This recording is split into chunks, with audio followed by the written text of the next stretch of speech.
ભક્તિ એ તો જ્ઞાન સાથે વ્યવહાર સંલગ્ન સંકળાયેલું જ્ઞાનનું અંગ છે. જ્ઞાન ભક્તિ વગર હોઈ શકતું જ નથી. કયું જ્ઞાન? તો કે પોતાનું આત્મ સ્વરૂપ જ્ઞાન. પણ એ પામવા માટે, ભક્તિથી આપણે પામવા માટે જઈએ ત્યારે એને ભક્તિયોગ જરૂર કહેવાય છે.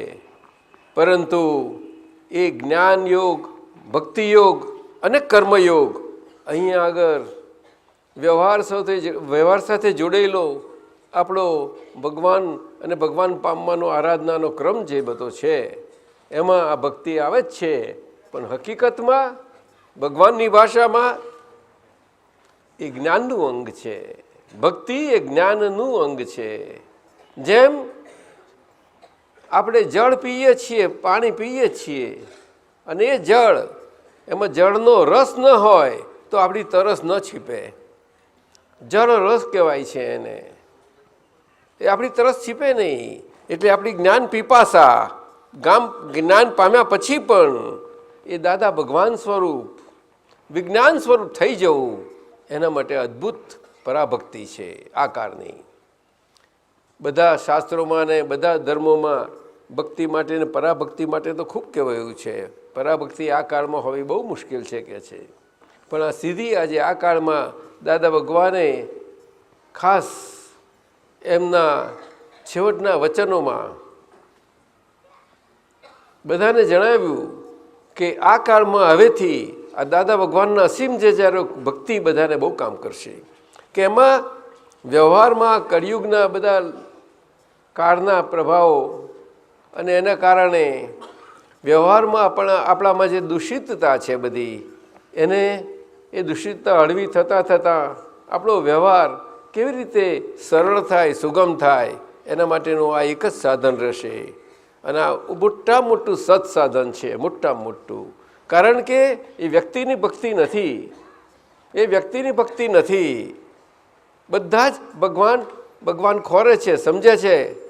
ભગવાન શું છે જાણતા નથી. પરંતુ એ ભગવાનનો પ્રકાશ છે આખો. દાદા ભગવાન એ વ્યક્તિ સ્વરૂપ નથી. એમાં પરમાત્માનો પ્રકાશ છે. એટલે કે આત્માનું પરમાત્મા સ્વરૂપના પ્રકાશનું હોવાપણું એ દાદા ભગવાનનું હોવાપણું છે. બહુ અદ્ભુત કીર્તન ભક્તિ છે. એટલે દાદા ભગવાનની આજ્ઞા મુજબ, એને આજ્ઞા કહીએ તો આજ્ઞા, નહીં તો આજના કળિયુગના જીવન માટે, સર્વ કોઈ માટે,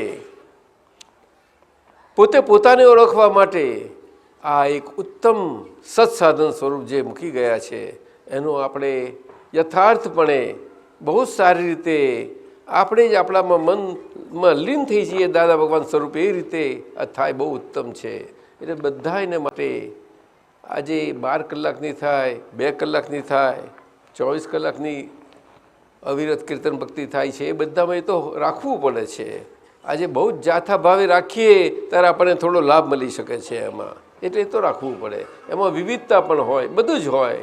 પણ સરવારે આપણા મનના સ્તર ઉપર એ વાણીના માધ્યમથી અને દેહે કરીને કેવી રીતે આપણી મન લીનતા થઈ જાય એ બહુ જરૂરનું છે.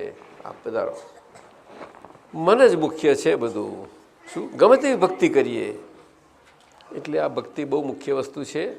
અને એ રીતે આપણે બધા પોતાના માટે આ સ્વયં લાભ લે.